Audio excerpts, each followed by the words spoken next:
bugün mən sizə coğrafiya test toplusu 2025-ci il 1-ci hissə səhifə 166-dakı bir neçə məsələlərin izahını verəcəm.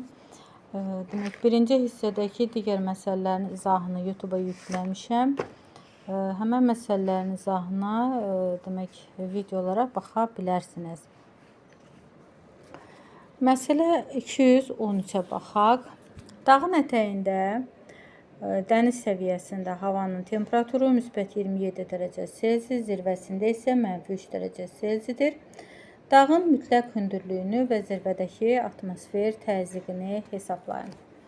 Keçən video dərslərdə də qeyd etdim. Dağın, baxaq görək dağın nisbi hündürlüyü nədir, mütləq hündürlüyü nədir? Dağın nisbi hündürlüyü yer səthində bir nöqtənin digər nöqtəyə şaquli xətt üzrə hündürlük fərqidir. Mütləq hündürlük isə okean səviyyəsindən hesablanan hündürlükdür. Plan və xəritələrdə verilmiş hündürlüklər relyefin mütləq hündürlüklərini göstərir. Azərbaycanda mütləq hündürlük Baltik dənizindən hesablanır. Avropada isə Aralıq dənizindən hesablanır. Şimal və ya Aralıq dənizindən hesablanır. Xəzər dənizindən niyə hesablanır? Çünki Xəzər dənizi okean səviyyəsindən aşağıda yerləşir. Burada qeyd olunur. Deməli, o mütləq hündürlük okean səviyyəsindən, okean və ya dəniz səviyyəsindən, nisbi hündürlük isə yer səthində bir nöqtənin digər nöqtəyə nəzərən şaquli xətt üzrə hündürlük fərqidir. Bunu bildik. Biləndən sonra biz məsələmizi həll edə bilərik. Dağın ətəyində müsbət 27 dərəcə Selsi deyir. Baxın, belə bir koordinat oxu qururuq. Əvvəlcə təsvir edirik. 213 nömrəli məsələ.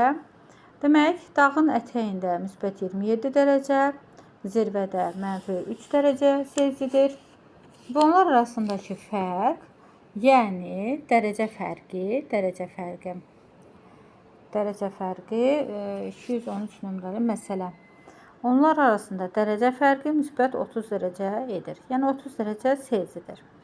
30 dərəcə Selsidirsə, yəni həmişə koordinat oxu quranda tapmaq rahat olur. 30 dərəcəni də çeviririk nisbi hündürlüyə, yəni temperatur fərqini hündürlük fərqinə çeviririk.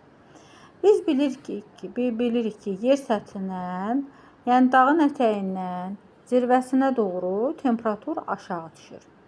Həm temperatur aşağı düşür, həm də təzyiq aşağı düşür. Bunu həmişə bilmək lazımdır. 1000 metr qalxanda dağın ətəyindən zirvəsinə doğru